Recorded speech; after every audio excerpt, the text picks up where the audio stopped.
Bismillahirrahmanirrahim. Assalamualaikum warahmatullahi wabarakatuh. Alhamdulillahirabbil alamin. Wassalatu wassalamu ala sayyidina Muhammadin wa ala alihi wa sahbihi ajma'in. Amma ba'du. Para sahabat madrasah, so'imin so'imat yang dimuliakan Allah Subhanahu wa taala. Alhamdulillah, kita panjatkan puji serta syukur kehadirat Allah Subhanahu wa taala hingga pada hari ini, di hari yang istimewa, di bulan yang istimewa, kita kembali Allah berikan nikmat sehat walafiat sehingga pada hari ini kita masih aktif dan dapat melaksanakan kewajiban kita, yaitu berpuasa di bulan Ramadan. Para sahabat madrasah yang dimuliakan Allah Subhanahu wa taala, untuk kuliah Ramadan pada hari ini adalah i'tikaf. Alhamdulillah, pada hari ini di hari ke-20 kita akan menghadapi hari-hari di mana 10 akhir di bulan Ramadan. Salah satu amalan kesunahan yang sangat dianjurkan oleh Nabi kita Muhammad SAW. Karena di bulan Ramadan ada hari yang istimewa yang tidak ada hari-hari di bulan yang lainnya, yaitu malam Lailatul Qadar, malam lebih baik daripada 1000 bulan. Rasulullah SAW mengingatkan kepada kita, umatnya, agar senantiasa untuk membuat suatu amalan ibadah yang lebih daripada hari-hari yang lain. Sehingga Rasulullah SAW sangat-sangat memerintahkan kepada kita umatnya untuk senantiasa bertaqarrub, bertahmid, bertasbih, membesarkan asma Allah ketika kita menghadapi 10 akhir di bulan Ramadan, yaitu dengan cara beriktikaf. Iktikaf salah satu amalan kesunahan yang Allah Subhanahu wa taala juga menyampaikan dalam surah Al-Baqarah ayat 187. Allah Subhanahu wa taala berfirman, wa antum aakifuna fil masajid. Sedang kalian dalam keadaan beriktikaf di dalam masjid. Ini salah satu dalil mengapa salah satu amalan iktikaf sangat dianjurkan oleh Nabi kita Muhammad SAW. Karena tidak ada jalan lain agar kita meraih malam Lailatul Qadar adalah kita semakin dekat kepada Allah Subhanahu wa taala agar meraih kemuliaan malam 1000 bulan. Sehingga Rasulullah SAW memerintahkan kepada kita umatnya untuk mencari, untuk berusaha semaksimal mungkin dengan cara beriktikaf. Bersabda Rasulullah SAW, taharru lailatul qadri fil fitri fi Ramadan. Carilah olehmu malam Lailatul Qadar di malam-malam yang ganjil di bulan suci Ramadan. Ini adalah salah satu dasar mengapa begitu Rasulullah SAW memerintahkan kepada kita umatnya agar senantiasa di malam-malam ganjil di bulan suci Ramadan untuk beriktikaf. Karena dengan beriktikaflah kita dapat dengan sungguh-sungguh bermunajat, bertaqarrub kepada Allah, mengharap keridhaan Allah, mengharap kemuliaan malam-malam Lailatul Qadar. Para sahabat madrasah yang dimuliakan Allah Subhanahu wa taala, iktikaf secara definisi atau secara ta'rif berdasarkan kitab Nihayatuz Zain, iktikaf adalah al-lubsu fil masjidi min syakhsin maksusin biniyatin. Iktikaf adalah diam di dalam masjid dengan waktu tertentu diiringi disertai dengan niat. Oleh karena itu, dengan kita melaksanakan iktikaf di masjid, tentunya tidak terlepas dari tata cara, tuntunan, dan aturan yang sesuai dengan yang disyariatkan oleh para ulama dalam melaksanakan iktikaf di dalam masjid. Para ulama menggarisbawahi bahwa untuk kita dapat meyakini dan dianggap sah amalan kita iktikaf di dalam masjid adalah sesuai dengan syarat dan ketentuan hal-hal yang harus kita lakukan agar ibadah iktikaf kita diterima oleh Allah Subhanahu wa taala. Di antara syarat-syarat sah ketika orang beriktikaf adalah yang pertama, dia ada seorang Islam. Seorang muslim yang berakal. Seorang muslim yang baligh, yang sudah mampu membedakan mana yang baik, mana yang buruk. Yang kedua, salah satu syarat sah orang beriktikaf adalah dengan niat. Tanpa niat, apapun ibadah tidak akan diterima atau tidak sah. Sebagaimana sabda Nabi kita Muhammad sallallahu alaihi wasallam, "Innamal a'malu binniyat likulli imri'in ma nawa."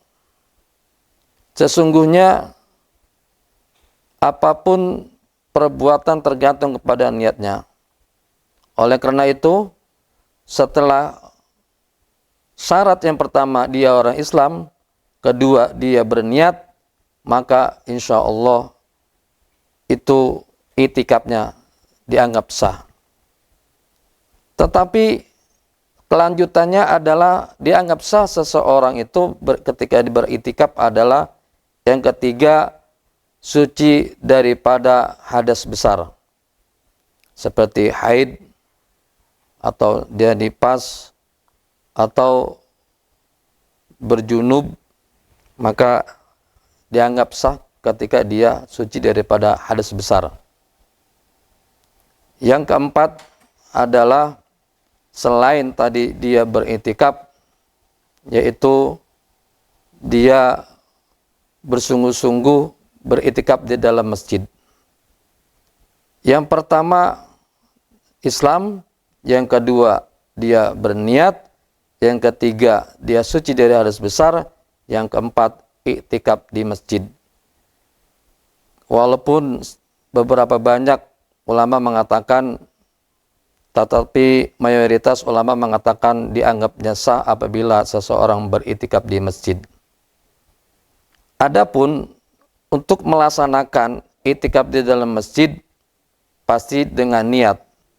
Ada beberapa macam niat yang diawali dengan lafaz niat, hukumnya sunnah, tidak melafazkan pun tidak apa-apa. Yang penting ada tergerak di dalam hati untuk berniat iktikaf di dalam masjid. Salah satu contoh lafaz untuk kita niat di dalam masjid, iktikaf di dalam masjid adalah nawaitu an a'takifa fi hadzal masjidi lillahi ta'ala. Kemudian diiringi dari dalam hati, sajaku aku niat beriktikaf di masjid karena Allah Ta'ala.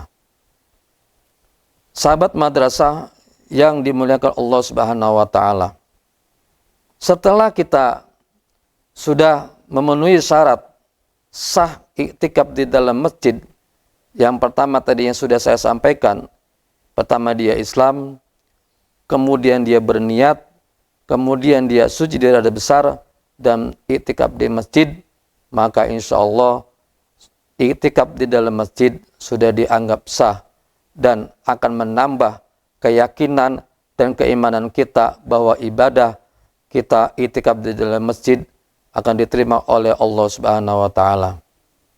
Namun tidak sampai di situ, perlu juga diperhatikan agar ketika kita menghadapi hal-hal yang di luar kebiasaan, ada beberapa hal yang harus diperhatikan yang menjadikan nilai iktikaf kita batal. Para ulama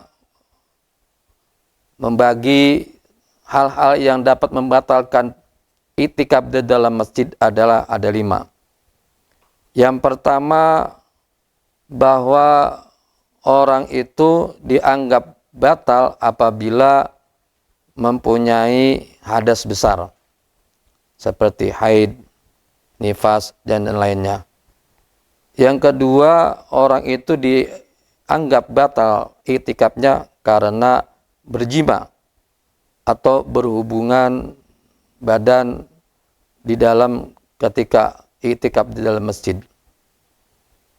Yang ketiga, dianggap batal seseorang apabila dia keluar dari masjid tetapi tanpa alasan yang kuat atau tanpa alasan uzur syar'i.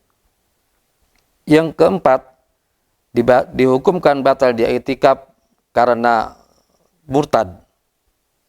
Artinya seseorang tiba-tiba ketika iktikaf dia murtad, dia keluar dari Islam, maka batal hukum iktikafnya. Yang terakhir, orang itu dianggap batal iktikafnya karena hilang akal atau gila. Sesuai dengan sabda Nabi kita Muhammad sallallahu alaihi wasallam, rufi'al qalamu an salasin anin naimi hatta yastaiqozo wa anis sobiyyi hatta yahtalima wa anil majnuni hatta ya'kila. Diangkatnya hukum seseorang, kewajiban seseorang melaksanakan perintah-perintah itu karena tiga. Yang pertama, orang yang tidur sampai ia terbangun. Yang ketiga, anak kecil sampai dia akil balik. Yang kedua, yang ketiga, orang gila sampai dia berakal. Artinya, kalau dia di saat iktikaf dia hilang akal atau gila, maka dihukumkan hukum iktikafnya batal. Para sahabat madrasah yang dimuliakan Allah Subhanahu wa taala, itu salah satu kriteria hal-hal yang dihukumkan sahnya orang iktikaf dan yang hal-hal yang membatalkan dalam iktikaf.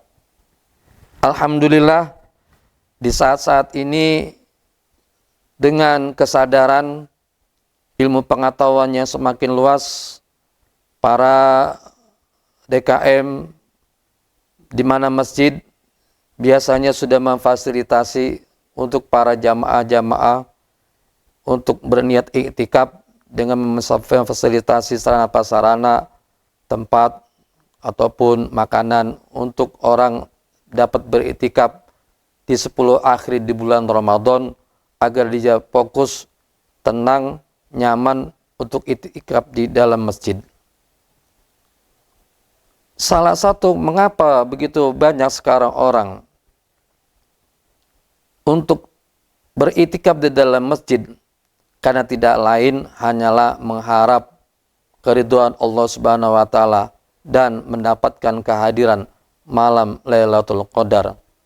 Sehingga Rasulullah Shallallahu Alaihi Wasallam memberikan satu keistimewaan bagi orang yang melaksanakan iktikaf di dalam masjid, sebagaimana sabda Nabi kita Muhammad Shallallahu Alaihi Wasallam, "Man i'takafa al-ashra fi Ramadana kana kahajjataini wa umrataini." Rawahul Bukhari.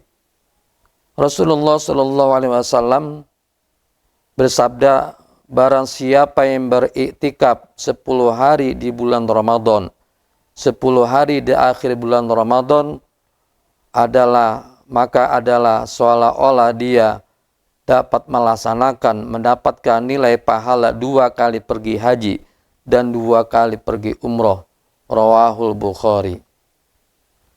Sahabat madrasah yang dimuliakan Allah Subhanahu wa taala, salah satu adab atau tata tertib kita ketika kita memasuki masjid, karena masjid adalah salah satu tempat yang sangat istimewa, tempat yang suci, tentunya harus mempunyai tata cara, aturan yang harus kita laksanakan ketika kita memasuki rumahnya Allah Subhanahu wa taala.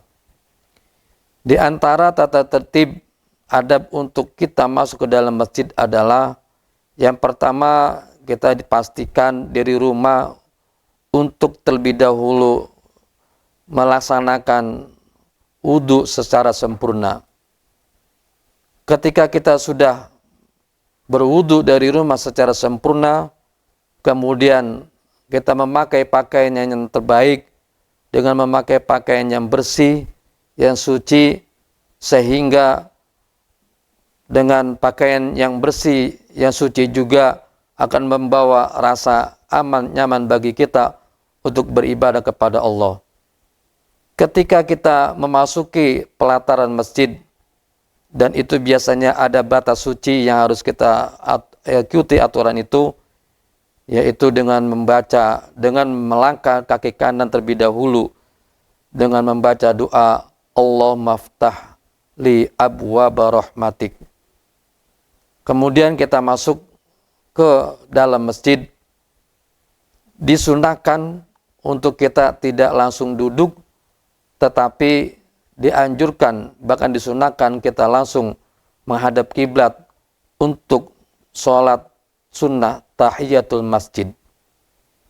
Ketika kita selesai melaksanakan sholat sunnah tahiyatul masjid, maka barulah kita disunahkan untuk duduk di dalam masjid untuk berniat i'tikaf. I'tikaf, sebagian ulama mengatakan kita mendapatkan nilai pahala i'tikaf tidak harus dengan waktu yang lama, yang panjang. Di saat tertentu, kapanpun ketika kita hadir di dalam masjid, hatta kita sampai selesai sholat di masjid, kemudian kita berzikir, bertahmid, memuji Allah, berdoa, tetapi didahului dengan membaca i'tikaf, maka itu pun kita mudah-mudahan juga akan mendapatkan nilai pahala beriktikaf. Karena nilai iktikaf itu tidak ditentukan lama atau sebentar, tapi memang lebih afdol adalah dalam waktu sehari semalam atau 24 jam. Itu lebih afdol, bahkan apalagi kalau kita sampai berdiam diri untuk iktikaf di malam-malam terakhir 10 yang akhir di bulan Ramadan, itu lebih afdol. Para sahabat, madrasah yang dimuliakan Allah Subhanahu wa taala. Oleh karena itu, mari bagi kita yang telah Allah berikan nikmat sehat walafiat ini, paling tidak kita di saat akhir, di 10 akhir di bulan Ramadan, kalaupun kita tidak bisa beriktikaf penuh selama seminggu atau 10 hari di bulan suci Ramadan di 10 akhir itu, paling tidak waktu kita diusahakan untuk lebih banyak di masjid, untuk waktu kita untuk lebih banyak beriktikaf di masjid, berdiam di masjid, walaupun tidak selama, karena mungkin dengan keterbatasan waktu atau dengan keterbatasan karena waktu kerja, sehingga kita tidak bisa beriktikaf berlama-lama di dalam masjid. Tetapi lebih afdal lagi adalah kita beriktikaf 10 hari di bulan Ramadan, berharap kita mendapatkan kemuliaan malam 1000 bulan, malam lebih baik daripada 1000 bulan. Para sahabat madrasah yang dimuliakan Allah Subhanahu wa taala, mudah-mudahan kuliah Ramadan yang dapat saya sampaikan ini bermanfaat bagi kita semua, agar kita diberikan taufik hidayah Allah Subhanahu wa taala, Allah berikan kekuatan, kesabaran, hingga kita dapat melaksanakan ibadah puasa dengan sempurna dan dapat meraih malam Lailatul Qadar. Demikian yang dapat saya sampaikan, lebih kurang saya mohon maaf. Billahi taufiq wal hidayah. Wassalamualaikum warahmatullahi wabarakatuh.